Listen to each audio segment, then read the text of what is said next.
Nagpasidaan si Tagum City Mayor Tioy ngadto sa mga individual nga nagamit og bura-bura nga tambutso nga dili kini mohunong sa pagpandakop. Kay kapoy sige paminaw niya ng complain sa mga tao. Nakamumura mo hari sa dalan. Way pakialam.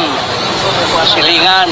Sigo ni Mayor Uy nga iyang gimanduan ang Traffic Management Unit kon TMU ubos sa pagdumala ni Francisco Sibilis Jr. nga adlaw gabi mo pagayon og operasyon batok bura-bura nga naghatag og kasamok sa kadalanan sa dakbayan.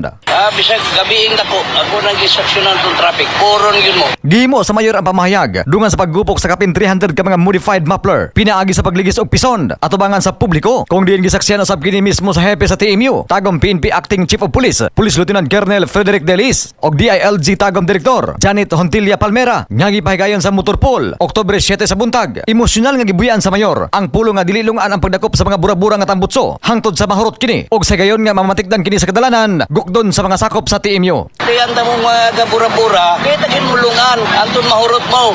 Kahinumduman nga wala tuo ang reklamo sa mga taga-Minyos tungod sa alingog-ngog nga hatod sa maong tambutso. Kung din, bisan tamahan nga aktibo ang pagdakop nini, daghang gyapon ang nagtapot sa ilang mga motor. Malaumon ang amahan sa syudad, nga human ang pagbisad sa gatusan ka mga mahalon nga tambutso, magmatngon na ang katawan og mulikay sa paggamit sa gibawal nga butang. Para makita og maabot ang ambisyon, dapat tinaw permanente ato ang vision. Mag-Vision X Plus Soft Gel Capsule adlaw-adlaw alang sa naghiyusang Pilipino para sa Pilipinas, katropang Larsanyol XFM News.